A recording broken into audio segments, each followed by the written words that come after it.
Welcome everybody to Tech Breakfast. We're excited that you're here, and Barry and I always look forward to this.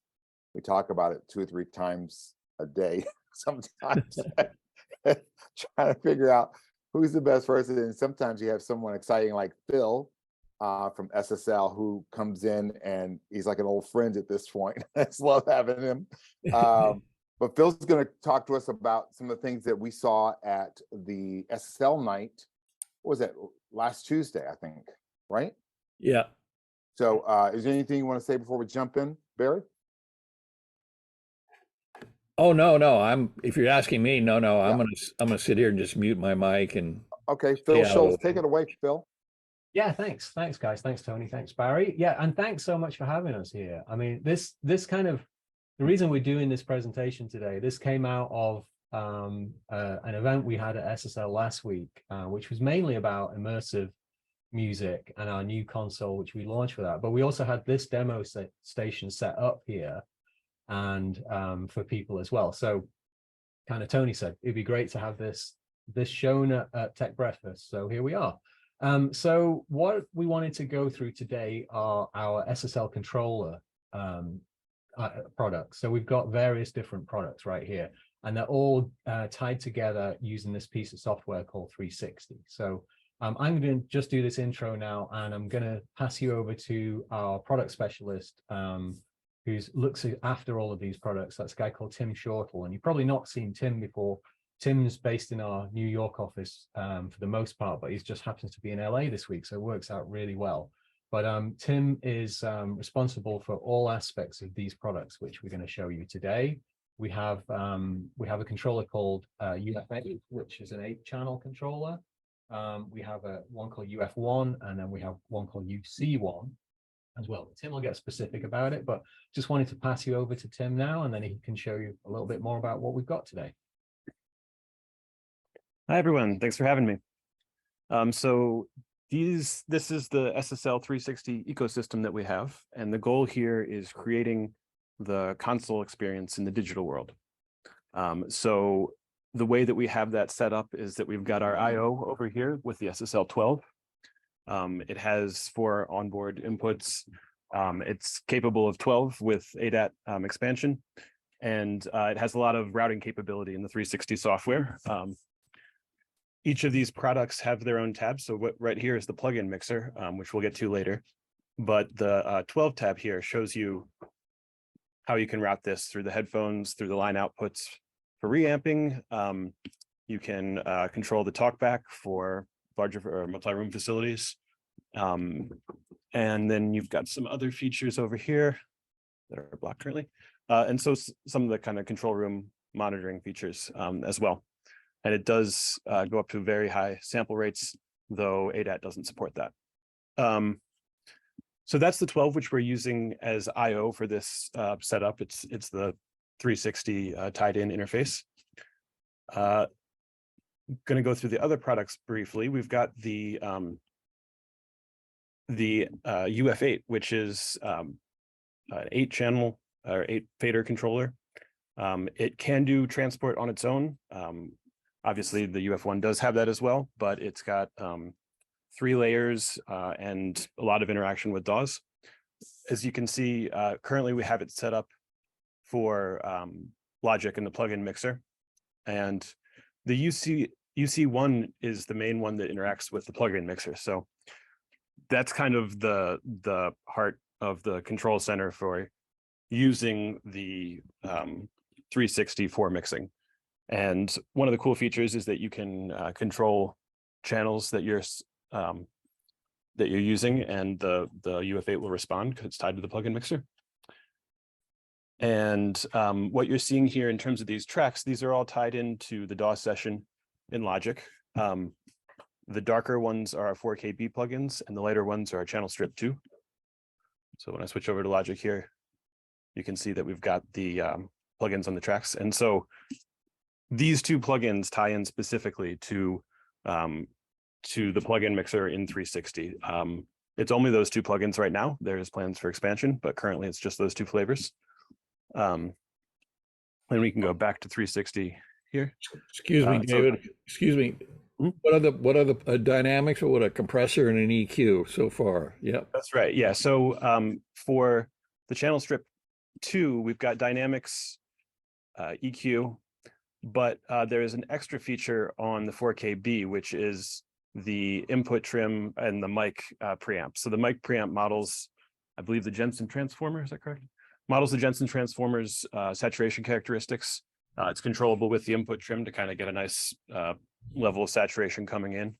And then I believe there is also some modeling of the DBX fader on the output so that you can choose the mic pre-saturation or the fader saturation. The channel strip 2 is designed around a more clean super analog pathway. So it's a different focus. So it doesn't have the saturation modeling.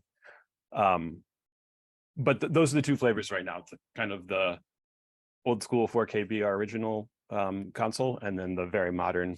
I think I'm sorry, excuse me. Do you have a camera on the three of them in a row there that you could show everybody just to kind of?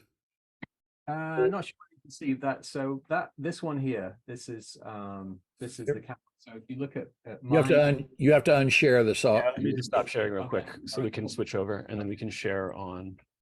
Okay, do you want me to can you see mine? So Barry, if you just maybe do sticky on my laptop, then people should be able to see that one. It won't come because there's no audio on it. Yeah, but there's no audio on my laptop. It's on the other laptop. Well, you can see there in a row the three units. Yes. Yeah. If you have a big enough monitor, you can. Yeah, so basically, the controllers from left to right on here. So we have the UF8, that's the 8-channel, 8 fader controller. UF just, universal fader, 8 being the number of faders. So that's this one here. The one in the middle is UC1, universal controller, 1 channel. This is this section here. And then the one on the right is the one we just released, which is called the UF1, which is 1 single fader. Transport control, jog wheel, and also we have a high resolution display there as well for metering information as well. So there's essentially 3 products which work either as total standalones or they can work in conjunction, as part of the 360 ecosystem, if you want to call it that. Awesome. Like this software, the 360 software, talks to these boxes, and it's like a direct control of our plugin. So I think ultimately the thing that this does that's kind of unique is it's like working on a hardware console, but you're using plugins. So it's directly mapped controls.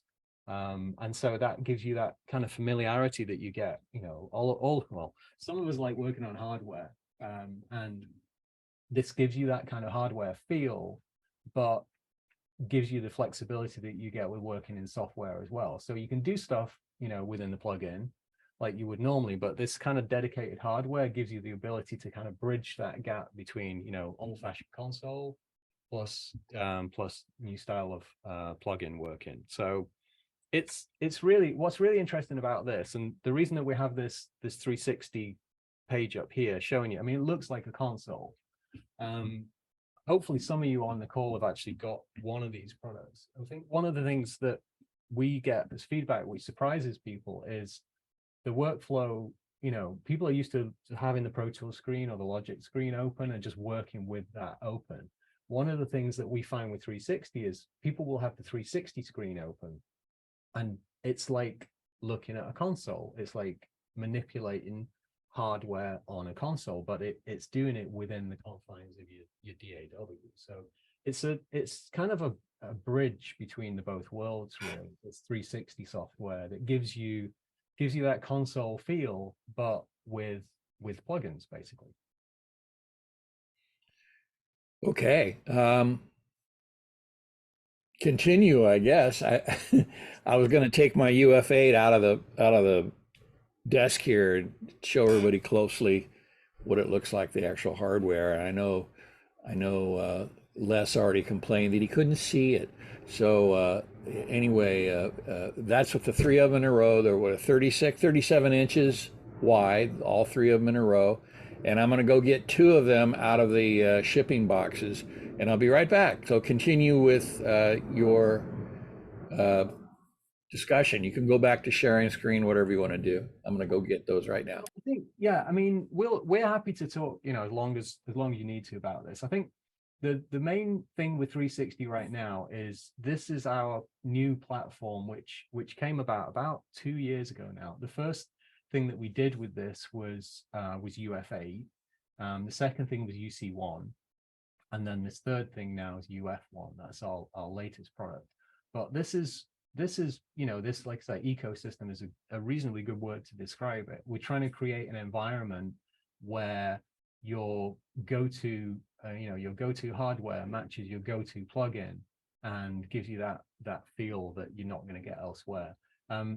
One of the things with the UF8 is it can be combined with multiple units, so you can actually have up to 4 UF8s, and the nice thing about that is you get 32 faders worth of control, direct control, in a relatively low price point compared to other solutions. So the retail prices on these are surprisingly affordable for an SSL product.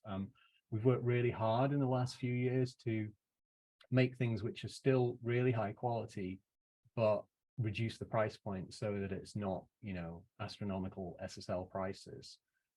So we've kind of hit the sweet spot, we think, with some of these, where what it costs versus what you get is a really attractive proposition. So Barry's just shown us there. That one is the UC one, that's universal channel or universal controller one. So that you can see on the left hand side there on the screen, that's the EQ section, and it's the layout is the same as an SSL 4000, 9000. You've got filters at the top, you've got high frequency, which is red, you've got high mid, which is green, low mid blue, low frequency black. So that's the same as looking at a 4000 or a 9000, and it gives you that dedicated layout that you're used to. So you develop, if you've got muscle memory developed from those consoles, then that translates to this as well. So, and then in the middle, you've got the bus compressor with a real analog compression meter. And that, what I find really weird about that is it does a great job of actually convincing you that audio is passing through it. But it actually isn't. It's just a control element, just like a light or a switch would be. But the meter bounces just like it would do on an analog console. So it's the difference with this is you can switch and have 8 instances of it, and it will switch to any of those mix buses that you've got that you're showing on there. So it's a software controllable hardware device. And then on the right hand side, you got the dynamic section straight from the consoles too, with LED meters for gate and compressor, just like you get on a console. So essentially that's an SSL channel strip right there. And it comes with the 2 flavors of plugins that we offer, which is the 4KB, the kind of classic vintage feel, and then the channel strip 2, which is like the 9000 style. So yeah, so the next one Barry's showing there that's the UF one. So universal fader one. It's got 1 fader, it's got transport control, jog wheel, scrub wheel, and then the meter plugin as well on the top. And we'll show you the meter plugin in a minute. That changes as well. So Barry's brand new by the look of it. It's just pulling the protective cover off it. It's that new. So this is something which we've only just come out with. I think, Barry, you've got that one for review. Is that right, Barry? You're going to be reviewing that one? I think you're muted. I can see your lips moving, but you're muted. Can't hear you, Barry. Barry, can't hear you.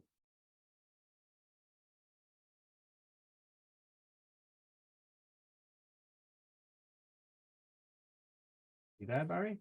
He's there. Yeah, but I'm here. there he I can't do everything. Anyway, I just got this. The stuff is really all new to me. I mean, I have the UF8. It's in my desk. I elected to cut a hole in my desk and mount it so that it was flush. So in other words, this is the height of my desk, so you could operate it so it looked more like a regular console. So anyway, that's what I did, and I have to figure out a way to put these in there too. So the whole width of them, that all three of them are 37 inches, and I have to get a wider desk, I guess. I was going to say there's a couple of companies now making furniture for these. That's right. That's right. I heard about that. That sounds very interesting. More money to spend. Yeah, which looks very cool, and it's nothing to do with SSL, but I will say there's a couple of companies now that have sprung up that immediately, as soon as we release a product, they have one straight away and they build furniture to go around. And one of them is one called Mixing Table. And they within the week of us launching one of these things, they've usually got a solution for it already. And it's not, like I say, it's nothing to do with us. They just buy them immediately and offer products to them. So yeah, it's worth having a look if you like, It's called what? I'll look it up. Mixing Table? Yeah, they're on all the normal social Mixing Table. And they make nice looking gear. It's kind of got a nice furniture grade look to it. If you don't want it, if you want it to look like a standalone piece, they do that with a little front buffer on there and kind of get, console style workflow from once you put these things in the furniture together. But they do, there's little legs on the back. You can tilt the angle, you can change the height of it, all of that stuff. Or you can recess it like Barry's done in a tabletop as well. So Ron has posted in the chat room a picture of his That's nice. it's really cool, Ron. That's the way Really to do sweet it. looking. That's really the way to do it.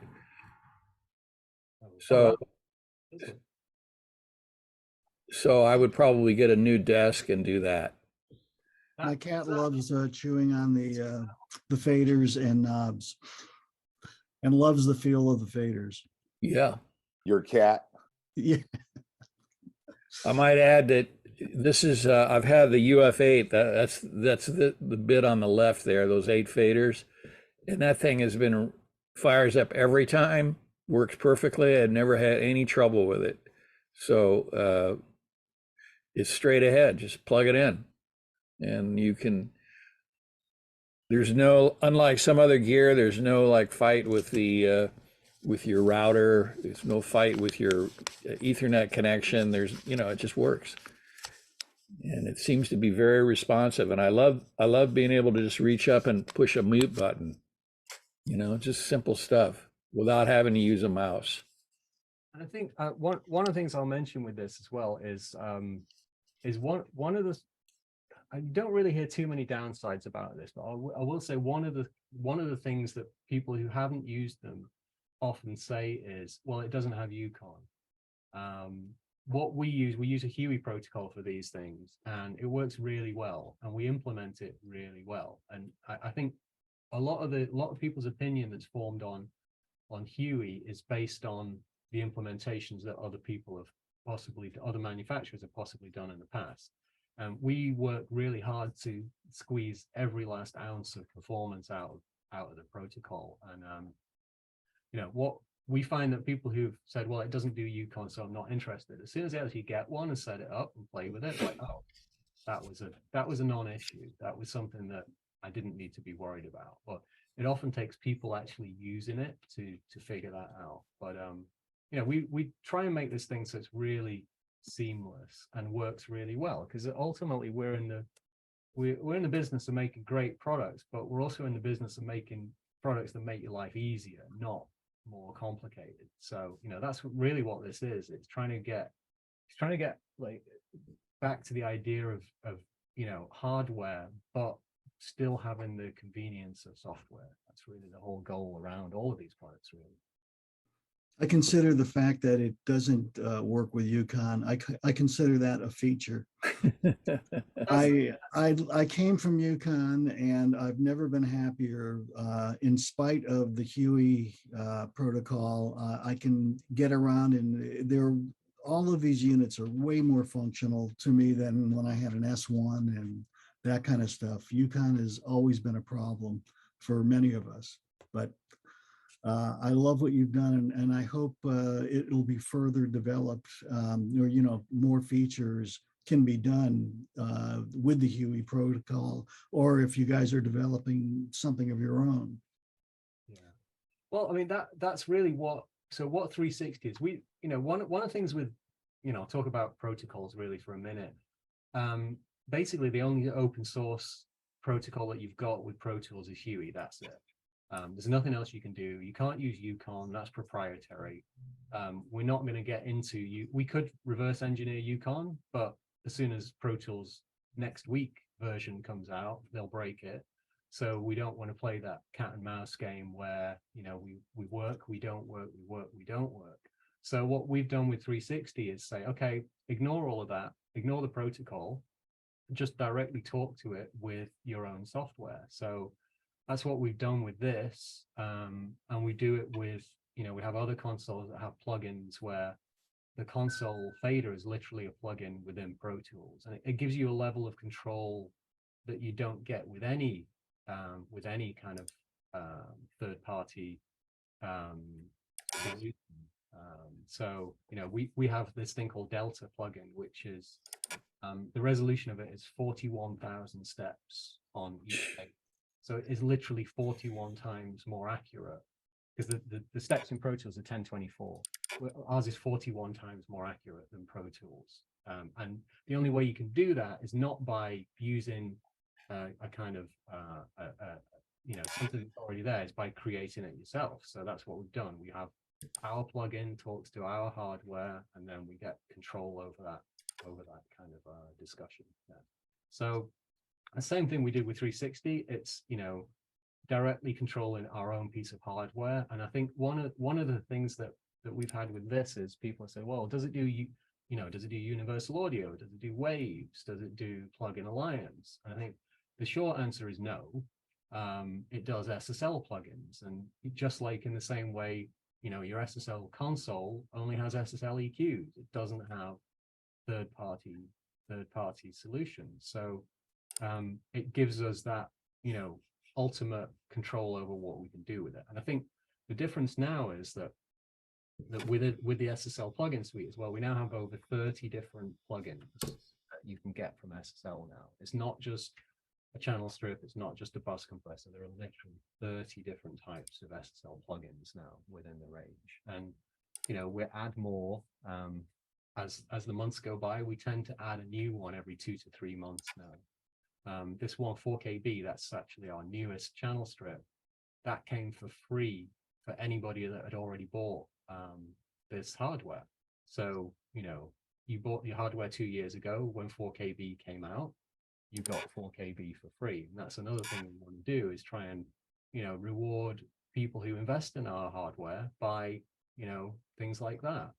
If a new channel strip comes out, you know, we'll try and include that as well. So it's one of those things that SSL as a company really wants to get people invested in this, and you know, get that hardware flow, that hardware, you know, satisfaction, but have it with the conveniences of a plugin. So I think, I mean, do you want to see anything specific? Should we open this up to questions? What do you think's best, guys? Well, anybody have any questions for Phill? I do. Go ahead.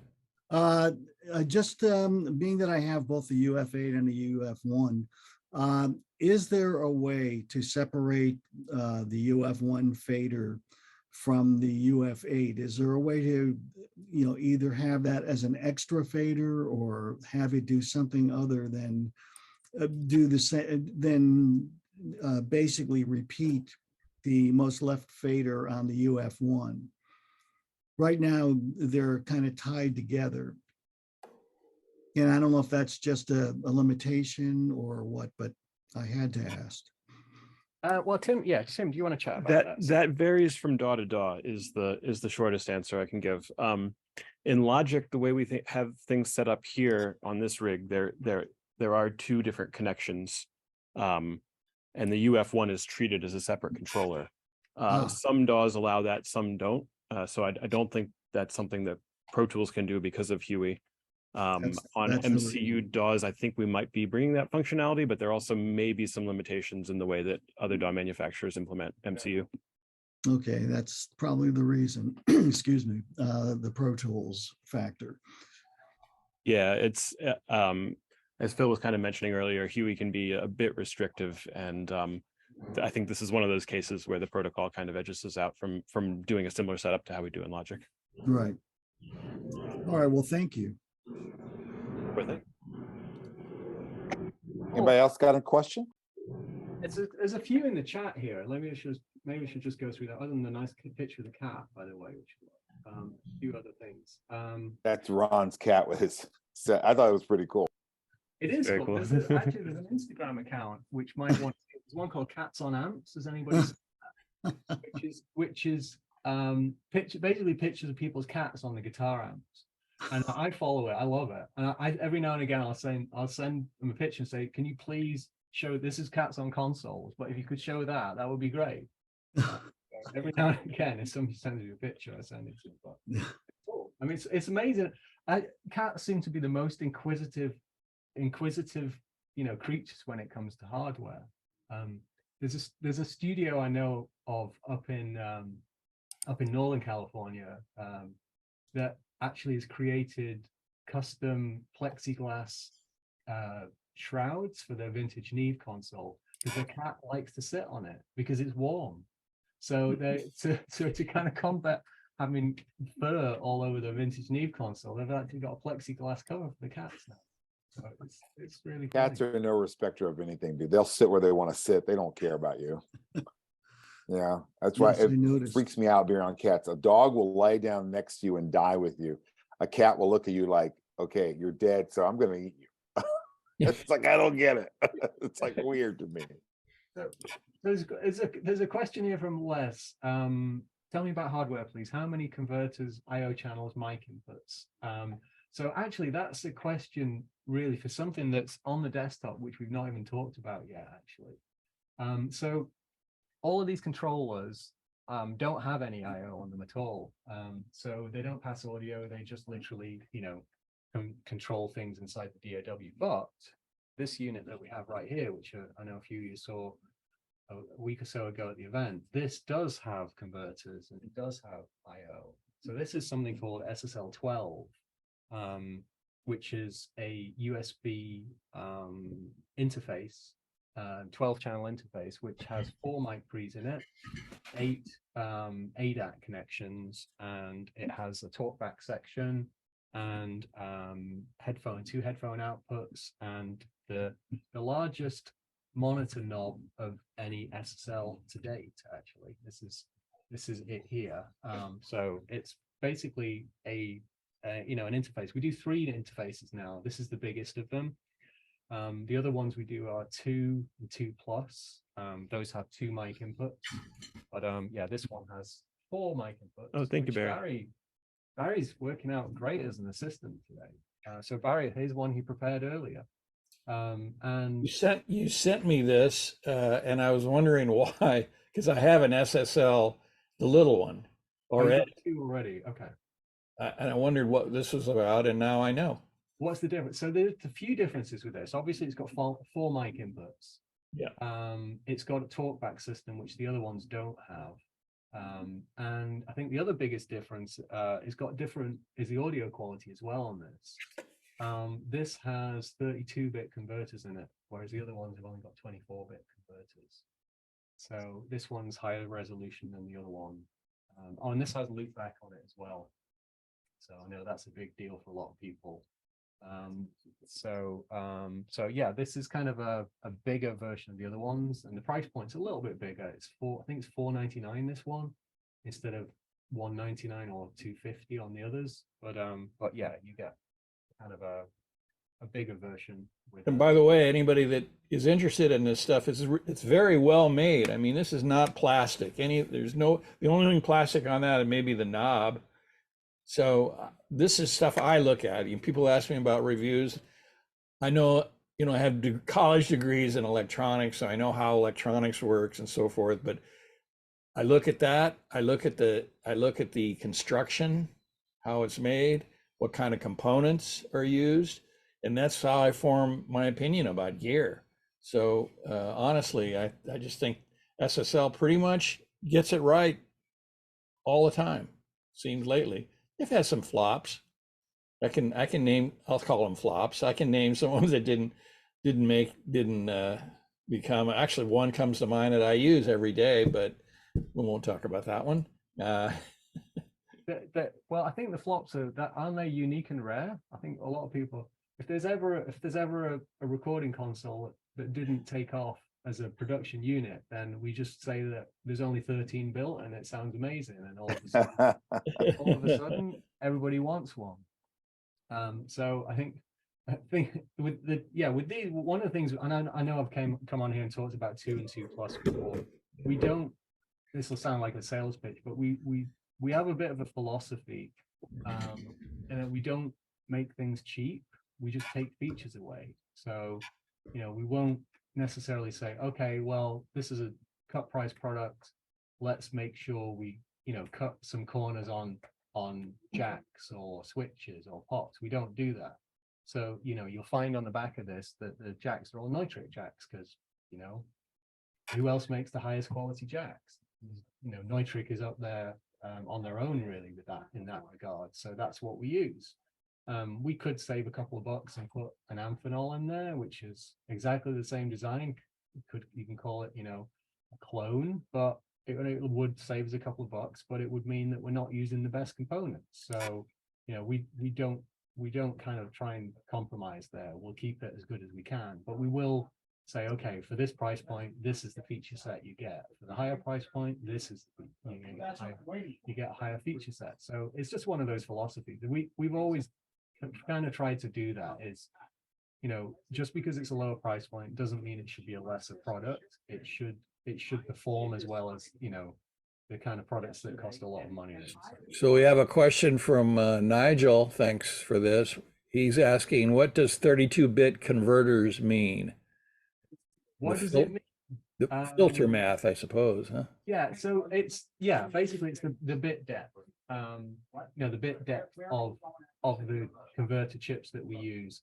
It's what's really interesting. You know, I know we could get into a discussion about sample rates and bit depth for longer than this call, longer than the length of this call, just talking about that. But what we see is there are certain people now who have an expectation that you're going to go beyond 24-bit. So we included converters that are able to do that, basically. So yeah, it's one of those things that we've got a chipset that's capable of that, and it does that. But yeah, this is the only product that we do actually that's 32-bit. Interestingly, our, you know, consoles that are several $100,000 have 24-bit converters. So it's not necessarily a higher quality. It's something that people, you know, are asking for. Well, it's not physically possible. Well, I don't want to get in an argument here about all this stuff, but as much as I'd love to chat for an hour and a half about bit, it's not the time right now. Yeah. Okay. So something else. Oh, how does it interact with DAWs? Logic only, or what connection drive is the connection protocol? So Tim, do you want to talk about what DAWs it works with? Yeah, so maybe I should share a screen on this so I can pull it up. Let's see, just a second.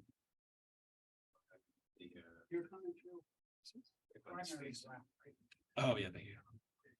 Okay, here we go.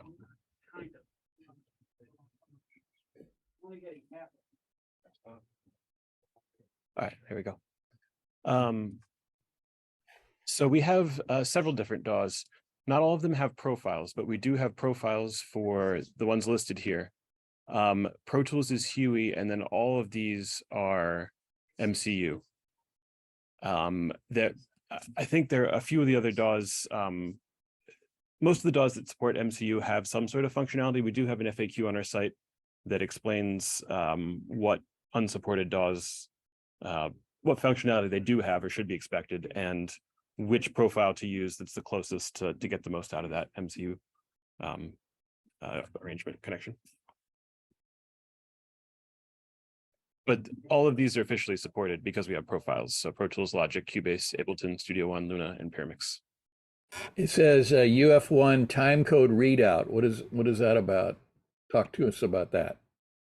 Well, that's you can.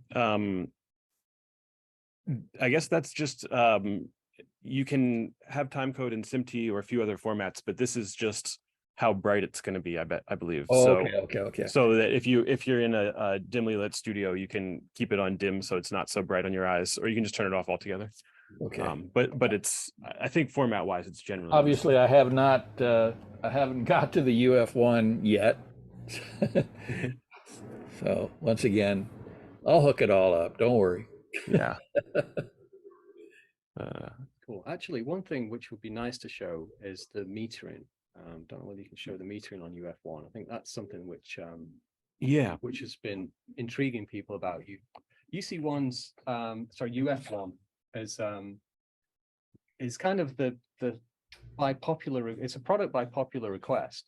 We've actually had people make mock-ups of what they want to see on SSL products now, which I've been found really interesting. There's a couple of forums that we've got out, well, not forums, but Facebook groups that have started to get pretty popular online that, again, not created by us, but just by users. And what we've seen is that people will go and like Photoshop, oh, this bit of an SSL product strapped on top of this bit of an SSL product, and UF1 is kind of a bit of that. It's the transport from something like Matrix, it's the fader from UF8, it's and there's this from UC1. There's a whole bunch of stuff. So this is kind of almost a product that was partially thought out by some people who've used this, and obviously behind the scenes we were working in the same kind of way that people were thinking already. But there is a meter on here. I don't know whether you can see that on the screen, but there's a meter and you can change that to be different things. So if we change that now, you see that this meter screen on here matches the screen share on that you're seeing on the 360 there. So if we have that, and I believe there's different things you can do you can make that do various different layouts, can't you? Yeah. So if we change that now, there's a setting there, and then so this is actually, if we press play again, this is a phase scope now. So that phase scope that you have in 360 will also display in very high resolution on the UF1 here as well. So that's that nice kind of approach, and there's different things you can make this look.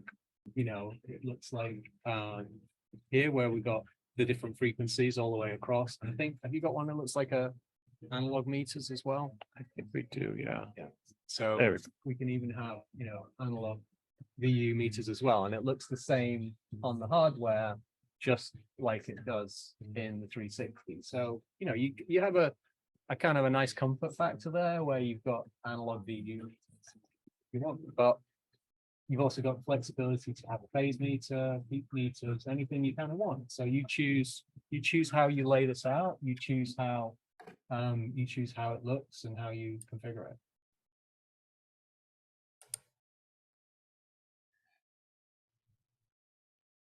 Okay. Any other questions? Anything that anybody else wants to ask?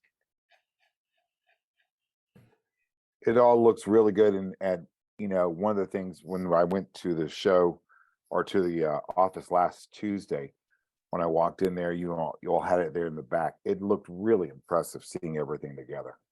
The 360 and everything, it looked really amazing. Just a complete thought. So Hey, I got a quick question, Tony. bravo. Yeah. Hey, you mentioned two protocols you're using, Huey, and what was the other? It's MCU, Mackie Control Universe. Okay, what's the difference as far as Logic's concerned for those two protocols? Oh, Logic only uses MCU. So the difference is Huey just doesn't work with Logic, I guess. All right, so can you do multiple moves, multiple faders through this protocol? Yeah, you can have up to, I guess the total would be 33 faders. So 4 UF8s and then 1 fader on here. Actually, no, it might be limited to 32. I think it's actually 32. I mean, so you can grab more than one fader and make a move and it will capture the automation or, Yes, absolutely. and you can't, in the UF1, you can't map controls to non-SSL plugins. Did I have that right? So we have encoders that just work as general encoders, and those will interact with plugins in a traditional way. They might not always be mapped to how plugin manufacturers have things done, but you can always use the mouse, hover over, and then scroll wheel kind of thing. But the difference is only in this part of 360. So these plugins are restricted, and on Thanks. the ones on the UC1, but the ones on the UF1 are not. Right. So- Thanks for the clarification. Sure. I remember the UF8. I always bank. I arrange my template such that the things like echo return, stuff like that you rarely bus levels you rarely touch anyway. They're at one end.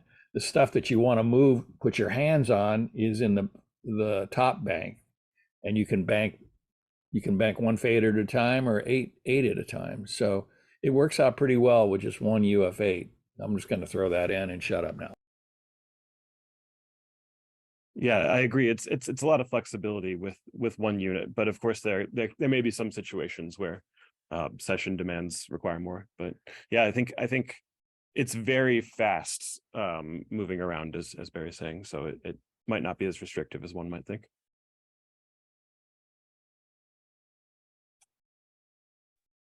It's impressive, guys. Thank you. It's really good. Thank you for having us. Thanks. Yeah, appreciate it. Like I say, Anybody else have any questions for these guys? It's really good. I know that there are people who've been texting it, but they've been covering it. You guys have been covering it. So they've been emailing me and texting me throughout the morning. But we'll cut this up and put this online and send it out to everybody. We'll put it in the email for what it's done. So we'll go out to another 400 people. So it'll be great. thanks. Appreciate it. Thanks, guys. Absolutely, Phil. No, so anybody got any other questions? This is fantastic. Thank you. Thanks so much, Phil. It's awesome. Screen share now, and then we'll go back to Reg. Okay, cool. There you go. Perfect. Well, this sort of ends the presentation, the meeting. If there's The SSL portion of our you did. yeah, so Tony can take it from here. I'm going to just look at the chat. Thank you once again, guys. That was fantastic. If you've got any more questions and you want to, reach out to us, we can get them to Phil or anything, let us know. One of the things that we're talking about, especially because I have this new studio that I'm putting together, is, whether or not it's worth doing a room and going with a Dolby ATMOS setup. So one of the things we've talked about is, because in the last probably, I think Barry had 3 people reach out to him, talk about it. And because, it's a sizable investment. It's a sizable nod to, doing a room. So we were kind of wondering what you all thought about that. I know that Lou, I know you've got your setup and you're doing your stuff. But it would be interesting to see, because a lot of people in the last, I think since Tuesday night of last week, Barry, we've just been popping up with is it worth it? Is it not worth it? Is it going to stay? Is it not going to stay in the whole 9 yards? So we would love, especially I would love to hear from people who already have rooms. Lou, if you've got your room and it's up and running, you're in Atlanta, right? Yes, I'm in Atlanta. Yeah, so real quickly, I think it is a sizable investment, but please understand I come from the post world, so I've been doing 5.1, 7.1 for a long time.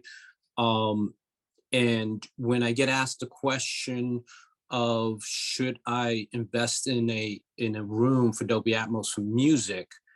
I tell everyone that's a personal preference, because again, I went down the path in 2018 to build out a 7.1, and then the availability of the whole Dolby, knowing what a Dolby stage really entails, 14, 20 feet away from the screen. I was like, no way in the world I'm gonna build a room like that. Ain't never gonna happen, not for me. And then when Dolby Atmos came to the table, and it was kind of a smaller environment, and when you're sitting at 7.1 in speakers, you kind of say, okay, I'm like more than halfway there, right? My current room is 11.1.4. But I tell folks, I say, listen, you don't have to go high. You can stay, 7.1.4, but it is an investment. And one of the things that concerns me when I hear a lot, and I tell you got to understand that it's not a true statement. For me, it's not a true statement. For being the mixer and the person I am with music, is that we don't take a music that's a track that's been done in Dolby Atmos music and bring it into my setup and say, okay, we can break it down now, but we're going to have to break it down. We wouldn't use a full mix because the dialogue in a film project or a documentary would have to be in the center, and then the music has vocals which now fight the center. So I take an instrumental, and there's preferences there. There's things that change, but I mean, if you're halfway there with surround sound, you got to go for it. But if you're building it out, I would say you're willing to invest in that, invest in renting out another facility for a few projects to see if it pays for it, kind of, if you will, if that makes sense. So do you think it's worth it then? I think it's worth it if you have the business. And the trend right now is that I'm seeing a lot of music Dolby Atmos rooms being built. And some of the rooms I've been here in Atlanta acoustically are not even correct for stereo. Well, it's amazing because when you look at Record Plant, and maybe I shouldn't be calling them out, but when you go to the Record Plant room, that Dolby Atmos room is tiny. I mean, it's like, how big is that room, Barry? Like 8 by 10 feet? I don't know. It's like a tiny little room. This is the troubling thing about Dolby Atmos for music, is that there is no standardization. Even the presentation I went the other night, the mixer was talking about the new thing now is not to use any of the bed tracks, because they aren't folded into the in the renderer, are not folded into the binaural output. So if you don't use the bed tracks, then you don't have this problem with an Atmos, a Dolby Atmos, the ADM file moving over to another format. There's a lot of other things too that this mixer was talking about, this and that, and having to do this and checking stuff on headphones. And I don't know, for music, I just think, in my opinion, I think it's doomed. I think for movie theaters and headphones, it's awesome. Don't get me wrong. Maybe you can respond to that comment, Lou. Here's a comment to make notes of. First of all, my room was designed to be a home theater or home entertainment setup, meaning that it will do Netflix, OTT products. It would be ideal, and it is to me. If you talk to some of the major hitters in my space and audio post-production that have what they call Dolby Laboratory Cinema Theaters, okay, they will tell you that you cannot take your Dolby Atmos mix and translate it well in a theater. And the answer is 100% correct. You have to do a final mix in a Dolby Cinema Theater room, such as the Dub Stage in LA. Now, having said that, I can tell you from my experience, I've done a number of projects to be played back, and I have tested with individuals to be played back here in Atlanta. Well, I'm in New York right now, but in Atlanta, to say, I need to rent out this theater just for playback. I need to get that JBL speaker system, that the Dolby, Dolby Cinema processing, so I can feel the balance of it. And that's me with the, with my experience, to say that I can tell you right off the bat, even when that happens, if I send it out to a theater, LA, New York, or wherever have you, the chances of that thing hitting on the head perfectly is this slim because of my room design, because of the way my room is. If I mixed it at the dub stage in LA with Marty, this thing will sound incredible. It will translate incredible across all other theaters in the world, right? Great. But I know my limitations. I tell folks I don't do cinema mixing, period. And we can do your Dolby Atmos, which will translate well back in Marty's studio, right? Or stage. And then from there, you can final touch it. Music, and I'm probably going to get a lot of lash for this, but you know what? It is what it is. I'm hearing a lot more engineers just talk about it, prestigious engineers to talk about it and say this is, gold, this is the future. And this is a path. This is truly a path. I do feel that I don't think it's going to burn out tomorrow, but it's going to be viable for a few projects in a few years. But, if you have the clientele, if you're getting the call today that I need to be this, I need this to be, Dolby Atmos mix, then go for it. See, I had the call that I need a 5.1, I need a 7.1. Oh, you do Dolby Atmos? That's a win. See, the funny thing to me, Lou, is that let me stop for a second. When you're talking about, it's a sizable investment. It's a sizable investment. And I can't see making such a sizable investment if it's going to go kablooey in 3 to 5 years. By the time you get that thing paid off, it's just like, well, that wasn't, you could have put that in the stock market and made more money than it just like, your investment is just going away. So my concern is if you dump a ton of money into it and you're not getting anything out of it, then where is it, what is the value in it? When Barry and I were at the SSL event, we went in the SSL Tesla. And in the SSL Tesla, you have, wherever you sit in the car, you have a speaker with one channel right in your ear. It's such an insanely dumb idea. And it's the Dolby Tesla. Yeah, the Dolby Atmos Tesla.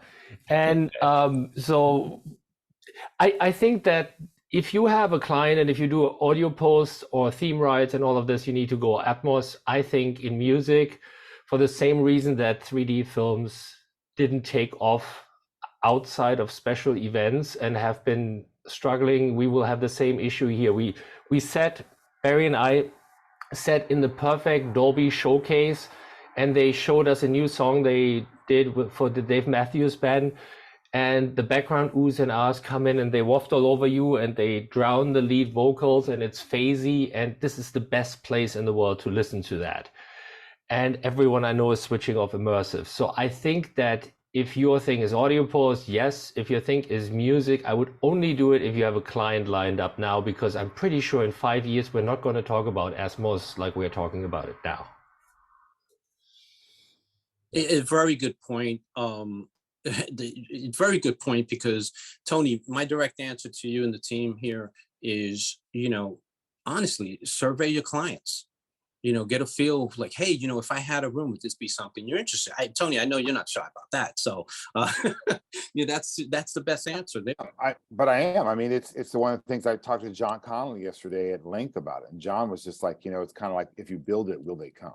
Not they will come. And this is the dilemma. It's just like he says, like, it's a sizable investment. And yes, that is true. But, you got to talk to the clients, and you got to say to the clients, if I invest all this money and time and energy into a Dolby Atmos room, are you going to do it? And most of them were kind of like, most of my clients are sitting there saying, well, I really don't have anybody yelling at me. I got to have a Dolby Atmos mix. So I don't know. Yeah, Lenice. So with Hi, that, everybody. hi. Hey, Lenice. Lenice was at the Dolby thing as well. Yes. I sat next to her actually, and I left early, and we I went in the Tesla. I listened to the whole thing, and I can't believe, this is one thing I just can't believe, Dolby actually played the same mix of Rocket Man that I heard 9 years ago, I think it was, when the Atmos first came out. And you kind of wonder, dude, is there any other music you'd like to play? It was the same thing, you know, with the slide guitar that goes overhead and all that stuff. And I've heard that 8 or 9 times now. And I have to scratch my head and say, gosh, isn't anything else you'd like to play for a demonstration? And anyway, it was a marketing meeting as if we were all going to buy stock in Dolby. It was like they called us audiophiles. So obviously, Lanice remembers that comment. The girl giving the presentation was this kind of rock star person, and it was like, I don't know. I just thought I just was so disappointed. I thought here we are, a room full of AES members, engineers. I thought we were going to get much more technical, much more like in the weeds, but instead we got this slideshow, a PowerPoint presentation about how Dolby Atmos is everywhere. Yeah, go ahead, Lanice. Well, also, can you hear me all right? You're fine. Okay, good. Besides that, the presentation that Will Kennedy gave, and Will Kennedy is such a great guy, and but I was just so confused by the session that he presented, and he and Matt Wallace were to take this song to do a proper Dolby Atmos version of it, but they were sent all stems and here they're supposed to take stems and make this authentic Atmos mix. And my first feeling was, can't you give them the authentic tracks that you really want, so you have object placement instead of the drums are stereo, everything's stereo. And it to me, it indicated that it wasn't about the quality of the recording in the first place to translate it into a Dolby Atmos spatial surround, whatever. They weren't even given the proper elements. It felt in my book that what I would want would be, I don't want stereo stems of the vocal. I want the vocal. I want to put anything that I had there where I want to put it, where it sounds right for me and sounds right in an Atmos, proper Atmos environment. Not everything is supposed to go all crazy. If you wanted to, that's a different thing. But for a straight ahead song, at least be delivered the proper elements so you can place them where you want to, where it feels right.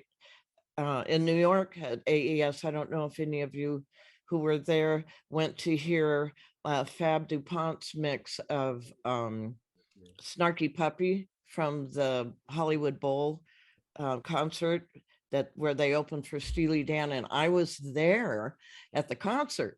So it was so exciting to hear his Atmos mix. He was brought out to record them with Atmos in mind and mixed it in Atmos. And it was as if I was at the concert again. He did such a fantastic job. No balls were moving. And he said, that's not what the point of this is about. And the subtlety of the spatial aspect coming from behind, but the main source in front, it was the best example of why anybody would want to do anything in Atmos in my book. And so I recommend hearing that in a proper Atmos environment. But we were listening on Neumann speakers, and that was kind of demonstrating them. It was in their room. But so I don't know what it sounds like on headphones. That's one of the biggest differences I hear. If something sounds good in a proper Dolby Atmos listening environment studio, like everybody in the world has, right? Or into headphones, quite often what sounded good in the room doesn't sound good in the headphones, and what sounds good in the headphones doesn't sound good in the room. Which goes to my point about the format in general for music, and why I just, in my opinion, again, I just don't see it having much of a future for music, because nobody has 12 speakers at home, and you can wear headphones. That's true. That's why I think it's great on headphones. I think it's great for gaming and for headphones and all that stuff, but not on a home stereo. Sound bars sound like ass, in my opinion, again. And I just don't get it as a format. But as far as a business, you got to have the clientele that wants you to do this. And I remember talking to Gary Lux a year before he had his studio, the Atmos studio, and I kept emailing him and talking. I said, "Is it set up yet? I want to see it." He was talking about doing it. And he says, "No, I got a couple more things to do." And what he was talking about, he was lining up clientele to use the room, to have him mix his stuff before he, built it. And once he had that, I don't know who that is. I can't really comment for Gary, but I got the idea that he just didn't want to talk about it until he had the clientele. So anyway, go ahead, Lenise. Well, what I felt about that, and what I've heard from all the engineers who are so excited because they're mixing in Atmos all day long every day, is because the record companies are requiring their catalogs all to be remixed in Dolby Atmos, and not everybody gets it right. And I think that's going to be the worst, the biggest reason why the general public doesn't pick it up, whether it's in headphones or not, just like DVD audio was. And there was not a convincing, compelling mix of that in a timely fashion where the listening audience at home, who were supposed to be piggybacking on their home theater systems, they lost interest and went, my stereo mix is so much better, I'm happy with that. And as far as this Dolby Atmos thing goes, at the AES archiving conference, Jackie said, I just attended, George Massenburg was one of the main speakers, but also we were sitting at lunch, and he was talking about what frustrates him the most is that so many of these companies, because the engineers are making money, somebody's working, they're making money, everybody's so excited, and I'm very happy for them. However, a lot of people don't understand the concept, and they're just getting their interns. He said there'll be an intern who does a setup, and the second intern will do one other thing, and then a third intern will do something else.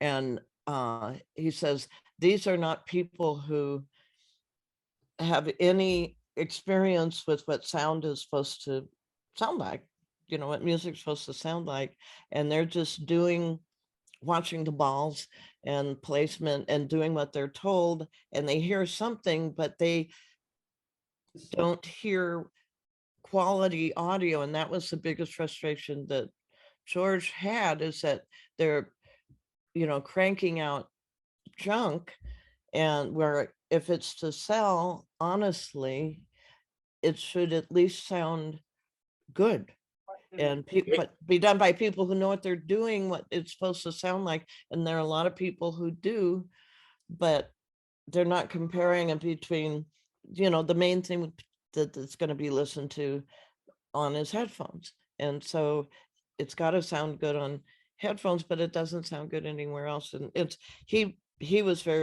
George Massenburg was very frustrated about the whole thing. Hey, Lenise. Yes. And Hey, others. Les. All good points. Now, my question on the other side of the same coin, relative to what you brought up, yes, they want to send out stems, but they don't want to send out original tracks. That's frustrating. You don't get to be an engineer if you're just rerouting stems. But is there some point of view from the record company people that they want it to sound as much like the original record, whether it's Snarky Puppy or Pink Floyd or who knows what from 50 years of recorded history. They can't get it approved by the artist if it sounds like somebody's new creative original mix project. It's got to sound like the record. So that's why they're sending out stems to protect the whole. But the point of being able to take a stereo stem of the drums, and instead of placing them where you want them to be placed, I agree. It's very limited. I think it's a lot more work. Yeah, Personally, I think limited. you have to, you really have to deconstruct and re-engineer that whole thing, where if I was just given the elements and I was given a session that was set up to be mixed in Atmos.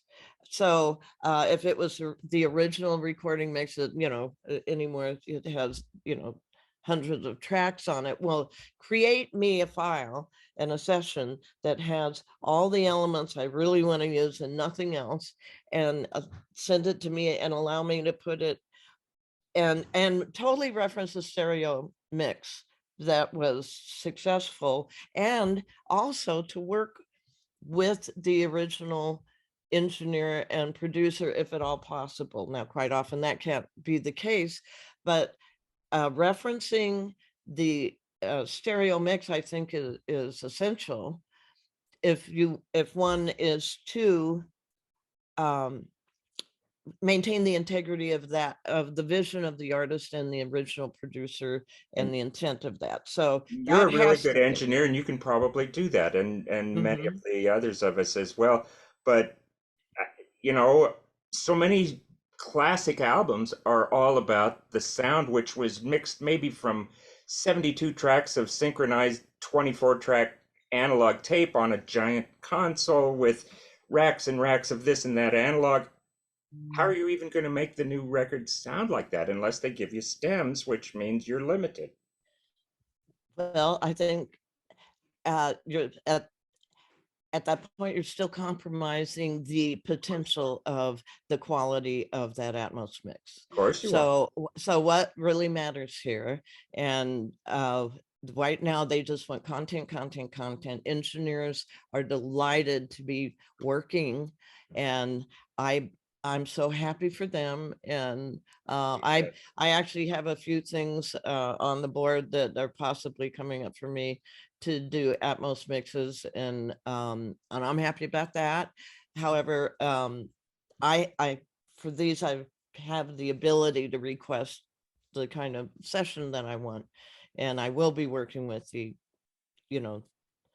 artist. Actually, there's some stuff that I recorded myself, so a while ago. Yeah, so you know exactly how to get that sound again. Exactly. So that's ideal. I think I'm the lucky girl there on that one, and I think the listening audience will benefit from that, because my intentions are good, and I'm not trying to crank it out so fast to go on to the next one. Doing 3 Dolby mixes a day was by some people who have no idea. Well, I'll say it, they have no idea what they're doing. They're one other thing, many of us work on film score music sometimes, and is it true, I don't have firsthand experience of whether this is true or not, that if you turn in a film score for some network like Netflix, you are required to have an Atmos tracked mix with stems or whatever. Has anyone had experience with that? Is that true, or is that not the case?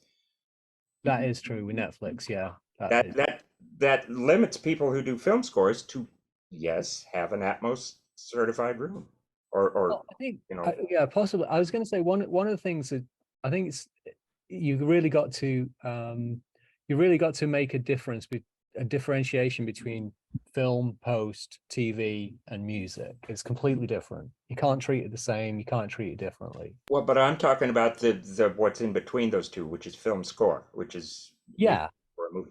Oh well, I mean, I think you don't really submit a score to Netflix No, you submit it to the Yeah, composer who has to fulfill contractual requirements on turning yeah, it. I suppose. I think one of the things that I spent a lot of time the last 2 years since we came out with this immersive console, and even before we came out with it, when I was doing a lot of research, I went around more studios than I can count who were either doing Atmos or were Atmos curious or were just getting into it.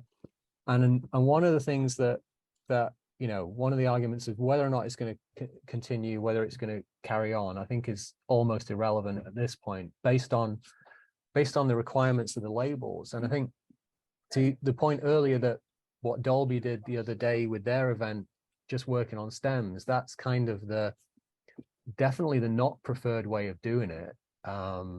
And most engineers don't do that now. And I think they've made a bit of a misstep there in terms of showcasing that, because it's as we all know on this, it's completely limited. You can't unpack that, turn it into multi-tracks and mix Atmos with it. And really what you have to do is you go back and so I think there's almost like a Dolby Atmos remix thing, which is going on, which is not the optimal way to do it.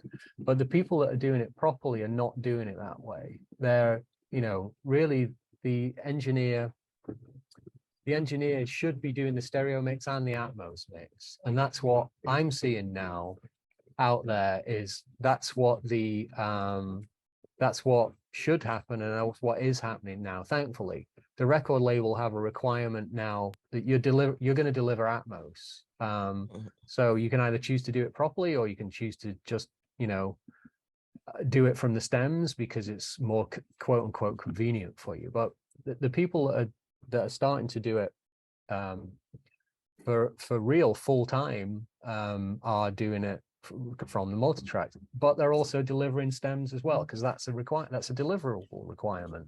Well, also it depends on the budget, and if they're going to pay you to do another, here's your stereo mix for so much money, and here's your Atmos mix for so much money, and or are you just supposed to do a remix from the stereo? Is that included in your initial mix budget? So that has to be defined. And as you're saying, from the beginning now, new content, yes, that can be approached correctly if allowed financially. However, the point of this presentation the other night, which was supposed to convince this whole audience of audio professionals that this is the way to go, and for them to use that sort of session. And basically Will talked about all the issues he was having with it. And I wish I'd been able to go to that. I wish I'd been invited to go to that. I'd love to. Well, anybody can go to any AES meeting every month for free. I didn't know it was the regular. I must have missed. That's all it was. If you check in that's all me to the site, and it's always the last Tuesday of the month, and you can get on the email list, so you'll get a warning. But this one was special because you had to RSVP, so they made sure that there are enough seats in the house. The sweet spot was very small, and so if you were not sitting where Michael Boddicker was sitting, it was a compromised experience. Am I right, Barry? Yeah, well, therein lies the problem with the whole format. I'll go back to my original music. My whole problem with the whole format, I don't like sitting on the X. Yeah, Barry and I were talking the other day. So we got the 714 system here. We were talking the other day, and I said something to Barry, which I'll say again. It's like the back catalog stuff is really not interesting. It's just not exciting. I don't want to hear, I use the example of Sgt. Pepper. Like next year, there'll probably be a new version of Sgt. Pepper comes out mixed in Atmos, and I'm not interested. I don't care about that. That's already been done. you know, that record has already been released, but you know, some people are going to buy that new version that comes out next year. But Kind of ultimately, blue. you know, ultimately, it's stuff that's being done now that you want to hear in Atmos, because you're hearing it for the first time, you're hearing what the mixer wants to create. And I think there's way more creative license with Atmos than there is just with the stereo format. You can do more with it. You can be more But dynamic. you know, do Phil, more. what I don't understand, and you guys can tell me, you were saying that everybody is really, if you're going to turn something into Netflix, it has to be in Dolby Atmos. But I honestly can't think of that many people who have Dolby Atmos in their personal rooms that they're playing back Dolby Atmos. So why is it that they are making a requirement of it? But for the That's- future. I had a discussion with a head.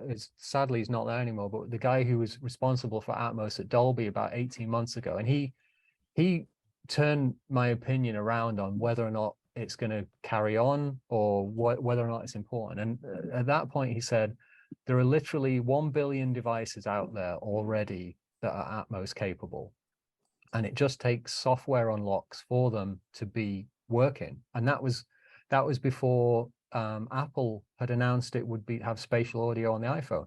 Everybody's got a phone in their pocket which is Atmos capable. So, you know, it can take that information and it plays it back as stereo, binaural, or, you know, if you plug out of your phone into another device, it can break it out to different formats. So that's kind of the new deliverable now is an Atmos file, and it's up to the device in question whether or not how you hear it. So I think that's the difference. So for you know, companies like Apple, they just want one thing which they can turn into whatever they want. And I think, and that's why the labels are requiring it now, is because it's not up to the label how it's going to get played back. That's up to the device you're playing it back on. But the label wants to give the device something which it's capable of, you know, interpolating and playing out a certain way.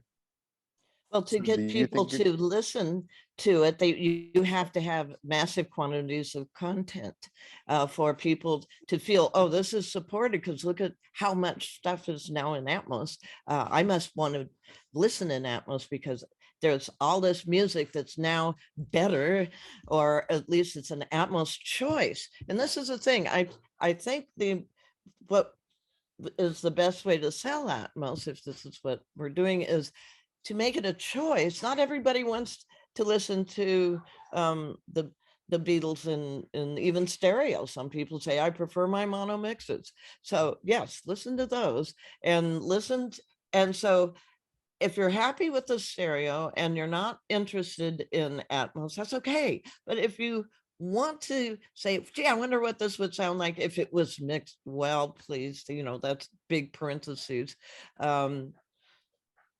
How it would sound mixed well. And I have to say, one of the greatest songs I heard that was a remix, but I was listening in the ultimate, you know, studio room. I was invited to the Mix Lab in Santa Monica to listen to Dolby Atmos. This was like like a year and a half or so ago, to say, this is what can be done in Dolby Atmos with songs that you already know about. So they had about a dozen mixes then, and I got to choose whatever I wanted to listen to, a few. And one that was new that really irritated me was the Billie Eilish song. I forget what it's called, but the whole point was they put her vocal up here, and so she was singing down to me, and I did not appreciate being sung down to, and it was not. It pulled me out of the whole experience, and it irritated me. However, the one that blew me away, and whoever did this is what did just the greatest job, was Marvin Gaye's "What's Going On." And if you listen, as we all know, the stereo mix has so much depth and so much content and so much stuff going on in the background and people and all of that. Whoever they must have taken it from the actual tapes, because I felt immersed in the right way. I felt like I was at a party. I felt like I was at a club. I felt like I was among friends, gently making their noises and doing that, and Marvin up in front performing and doing it. But the atmosphere was correct and balanced, and I felt this works, and I could feel it in the back of my head when I left. I could still feel the gentle sound massage I got from the surrounds and the lowers and the uppers. And that one was really good. And I have to say, Rocket Man sounded, they had done a separate Atmos mix, Barry. That's what they told me. So I don't think it was the same one that you heard for surround, but I could be wrong. All I know is that one also sounded very balanced and was very moving. Sure, it always has sounded fine. Don't get me wrong. I'm just surprised that Dolby didn't have any other music to play. I mean, for the other night. Yeah, any new music. Well, they played some new after you left, and right before it ended, they unfortunately put on this very loud hip hop thing with and that was the other thing. They played everything so loudly compared to the level of everybody speaking. So, you know, it was just a classic audio presentation where the sound wasn't quite what we always wanted. Anyway, I don't know why that is, but it was so loud and so bombastic. And then that one element kept coming out at you that was supposed to be immersed, but it was louder than the vocal. They want to make sure you hear the stuff panning around the room, so they turned it up, and it sounds really annoying. I don't know what is up with that. Whenever you hear an Atmos mix, you know right away, because when they do a pan move around the room, of course, it's the loudest thing, drowns out everything. We want to make sure you hear this. And I just, I don't know. I am not at all sold. I think the format is doomed as far as music presentation. Just well, they certainly didn't sell it to anybody the other night. And this is in Dolby. The reason I went was because here's why I went to that thing, is I figured, all right, I'm going to make up my mind about Dolby Atmos, because I'm going to see it in a Dolby certified room under a control situation. This is the best it's going to be. Okay. And like Steve Janowick says, that's the best theater, blah, blah, blah. He wasn't there, but this is why I went, to make up my mind about this. And and she did too. I just think it's a doomed format in general. I think, go ahead. Can I interject as Sure. I've just been sitting here quietly listening. I know, that's great, Steve. I actually have to go soon, but go ahead. I kind of agree with Barry. We have to step back, and we are all professional listeners in the work that we do. But you have to step back and look at the average consumer out there, and how do they currently listen to music?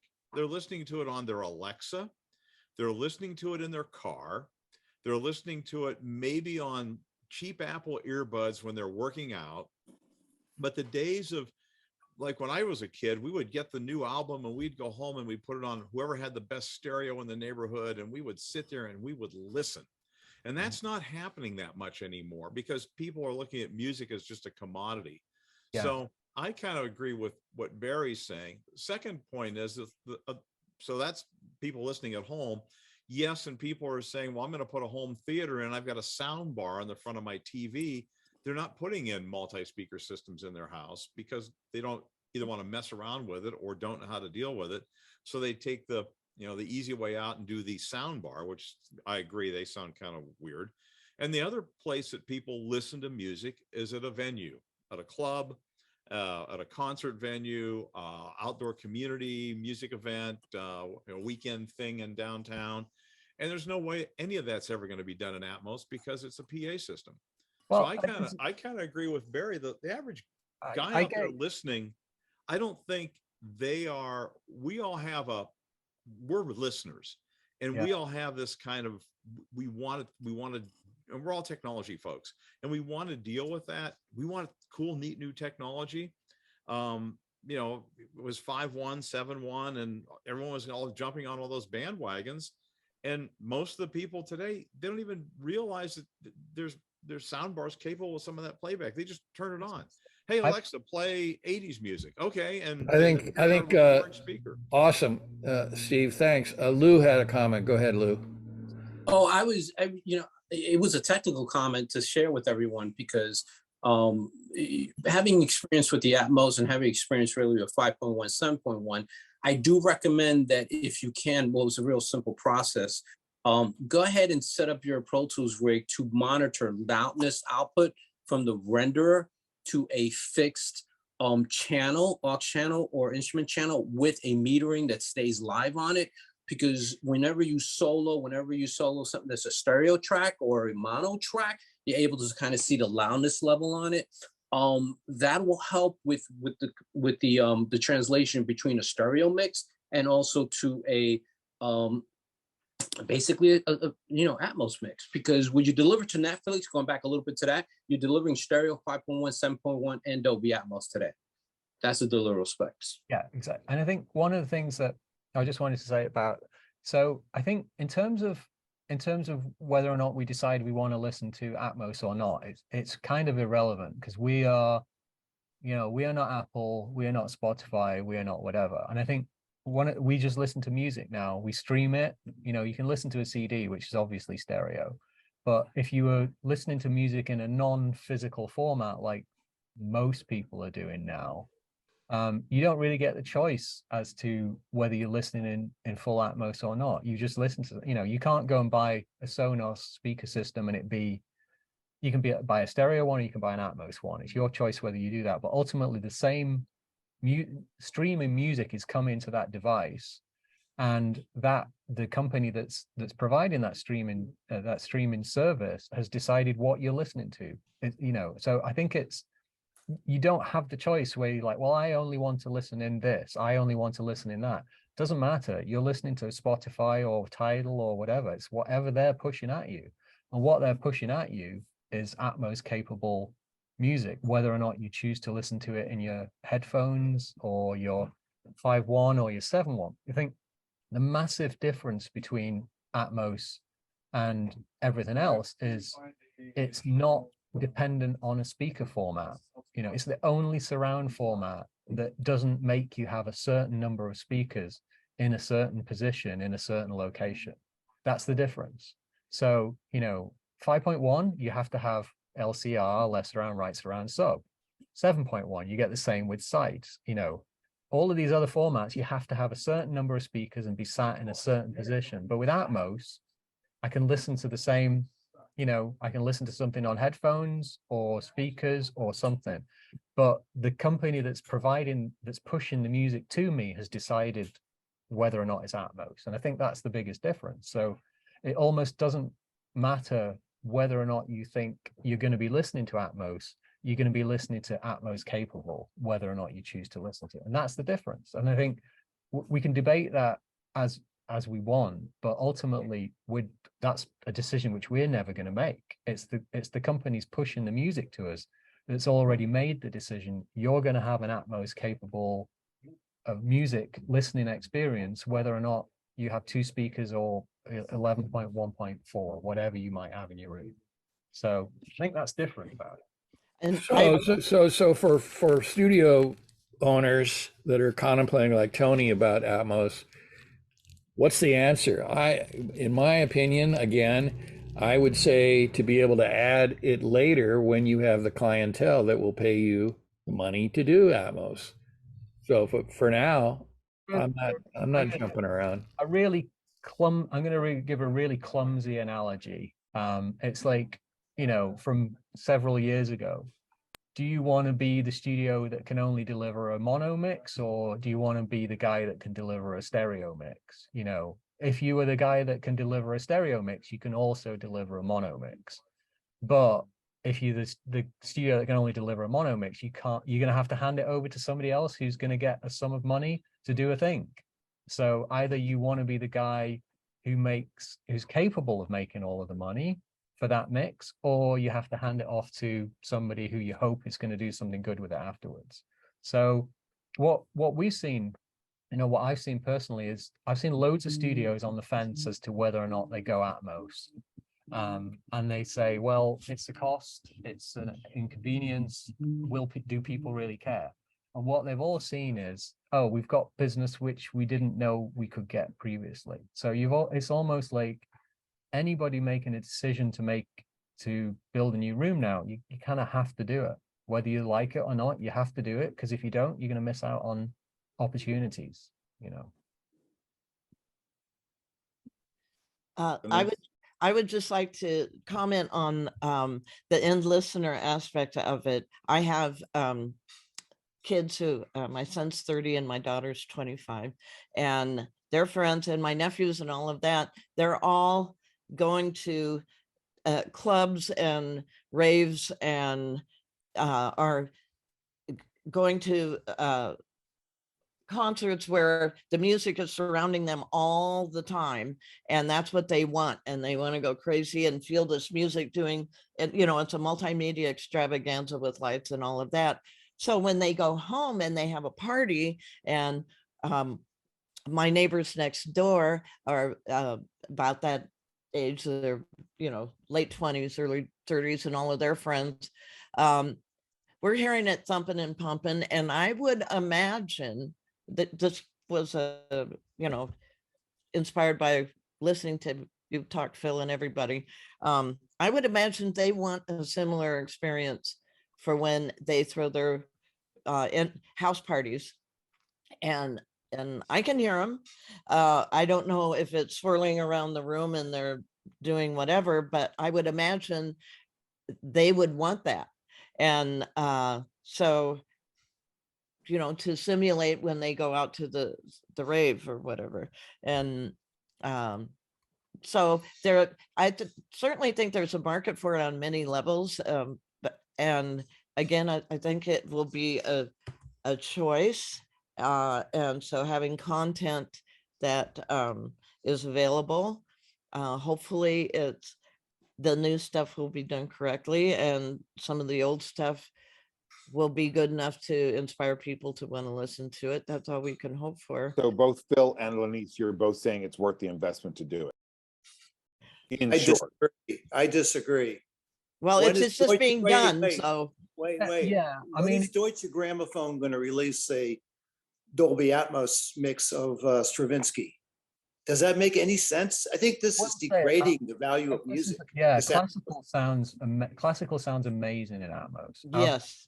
Amazing. But stuff's not panning around. So what do you give them? No, you don't have to pan. It can be stationary, but what it gives you, instead of this linear left and right experience, unless you're listening in a wonderful room where the speakers are bouncing off the walls and coming back behind you and all, that's always been, for me, the most compelling argument for DVD audio, for any SACD and Dolby Atmos.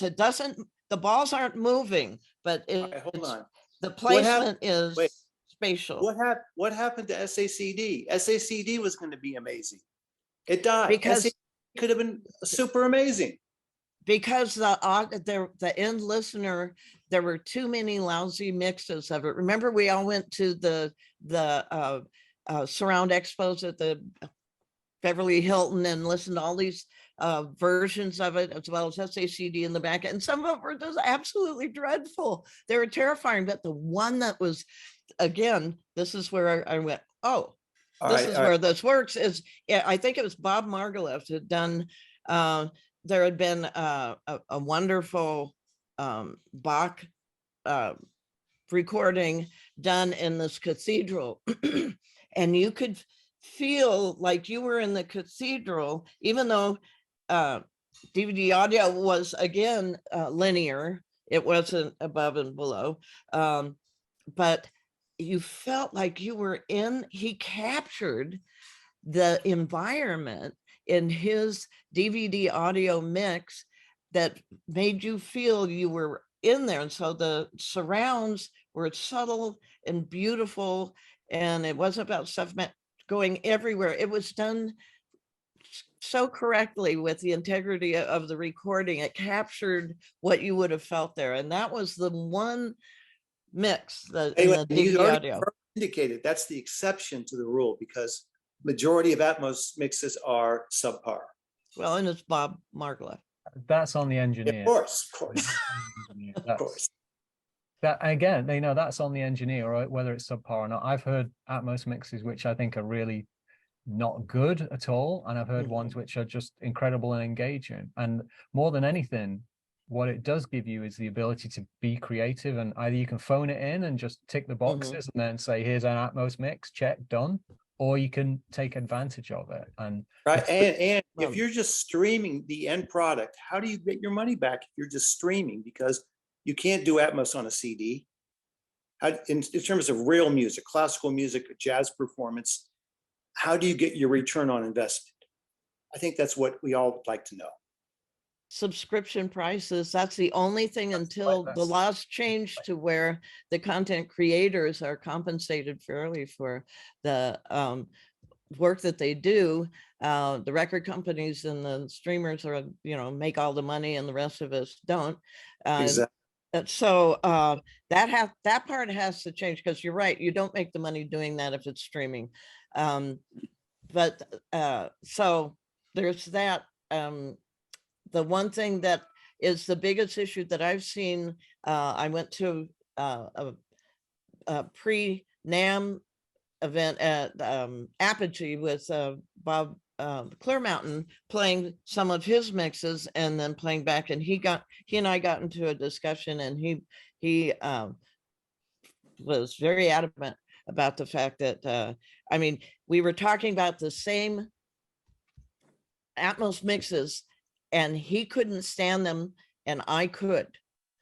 And I thought that they were great, but he had listened in headphones. I'd never listened to him in headphones.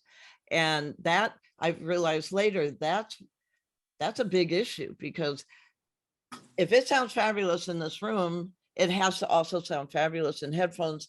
My little AirPods, everything. It has to translate to where I want to listen to it. And I don't want to turn it down because it's getting in the way of what I want to do. And that was the biggest conflict I saw. Either it was mixed in a beautiful, perfect listening environment and did not translate to these, or, the little AirPods, I got them everywhere. Then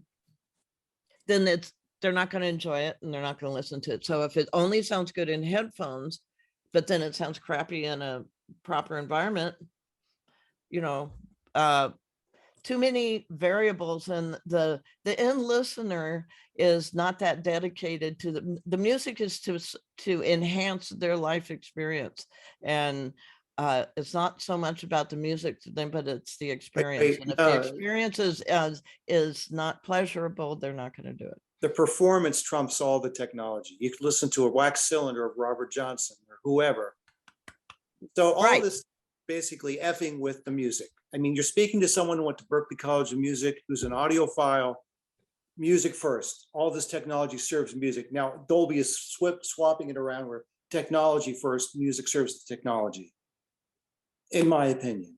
So I'm siding with Barry. I think Atmos hopefully will die. Well, I just think it will, whether I hope it does or not, it will, for that thing, it will, as somebody, oh God, I forget where I was, but it was that somebody said, well, that Dolby Atmos room will be sitting right next to that 5.1 surround room, in the studio environment in about 5 years. And I don't know that, maybe, but you know what? Let's see if somebody gets it right, and enough people will. It's just an option. It's not like one or the other. It's if somebody wants it, there it is. It's the delivery mechanism. When we had quad, we had quad vinyl. We had C, we had multi-DVD-A, multi-channel DVD-A. And now we're at the mercy of Spotify, Tidal. And I don't know, for music's sake, I get it in the theater, I get it in a film with bombs and things flying over your head, and the sense that you're in the middle of warfare or combat. But for real music, Yeah. Do I want to hear the Brandenburgs and Atmos? I'm not sure. That's all I wanted to say. It just has to mix, it's not supposed to move around like, I get like for film, but you know, this- sound design, you know. Yeah, to that point, I was just going to bring that up. Keeping in mind that, Tony, to help answer your question, I do feel that it's all about the movement. Even when I do my post work to picture, it's all about the subtle, slight movement of what you're doing. So if I have and I'm going to go ahead with the vocalist and maybe a guitarist who's going to do a solo and kind of bringing them up, moving to the right a little bit so they stand out, because you do not have the visual. You do not have that stage to say, oh, there goes X moving forward playing his guitar. In classical music, for me, I love getting pieces that I'm able to kind of move around. A lot of them do come in stem, but it's just subtle, subtle little things when I have my visual that I'm looking at this screen. I'm going, okay, this has to come in, dialogues coming in, kind of all these things that are occurring. So I think when I first started listening to the music stuff, and I did my whole, I guess, 3 or 6 months of Apple Music, I was a little disappointed with a lot of things that came out. I have the headphones, I have the Max headphones, I have the Apple AirPod Pros, and some of it was beautiful, some of it was concerning.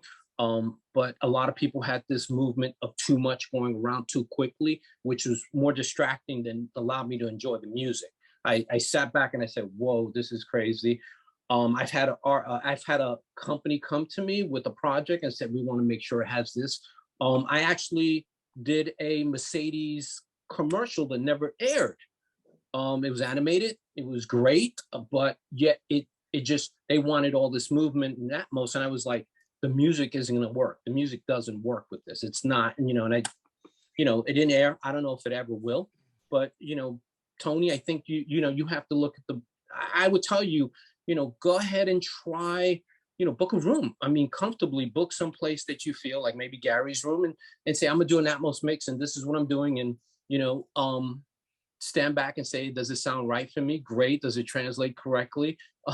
Ironically, I run in my room, I have an SSL 6 small console that I have the stereo mix on one channel. And then I just hit the button again and have the Dolby binaural mix in the headphones, because Dolby binaural is not Dolby Atmos. That's where a lot of interpretation, people say, well, I want it to, it doesn't sound the same in headphones, it sounds in speakers, and obviously not. So just my 2 cents, David. You hit a really good point. Les, I hope you got your answer to your question. Les, sorry for you not knowing your full name there. Lanice. Lanice, thank you. You're welcome. I don't know why it has a number up there. Share so much information from me. And again, I'm a post guy, so I look at this and I go, I'm very sensitive to the composer, to the artist. Dolby Atmos for me has brought a slight headache with everybody saying, oh, we did a Dolby Atmos mix at a studio. I get it back. It doesn't sound as good in my studio. And there's, prior to the whole music thing, there was a whole established, quote unquote, specifications for the room that you had to meet. Today, I'm not seeing that. Some studios are longer, bigger, low ceilings, things like that. They're really playing to it. But everybody says to me, oh, it's supposed to be like 85 dB right there in the center mix. And I'm going, whoa, that's hot, man. 85 dB. But I think this is great information. I do have to run, but I just wanted to share that. Tony, if you like, just ping me, man. I think I will. I think I might. And Phil, I'll be hitting you guys too. Lanice, you want to say something quick before we run? Well, yeah, quickly. Were any of you at the mix Dolby Atmos event years ago at Sony, where it was for sound design and for television and film? It wasn't about music, and it was just when people were getting their own home or their personal Dolby Atmos rooms for mixing film. And so that was the whole focus of this. And so they were playing different versions. People were describing how they designed their rooms for film and sound design. And it was very effective and very compelling. And I've been in post. I was in post for like 20 years. I went to music and then post and then back to music and doing all of it. And so I'm with you, Lou, on that. It's really good for the effects and sound design, and it works much better for that, I think, unless the music is designed and created especially for a spatial soundscape, environmental listening extravaganza. But for straight ahead music is what should drive the science, not the other way. Well, thanks everybody for a great tech breakfast. I'll be reaching out to you all individually. Thanks, and we'll see you next month for sure. All right. And thanks again, Phill. All right. Anytime. Thanks. Take care, y'all. Thanks, All right. Phill. Bye. All right. Bye. See you guys.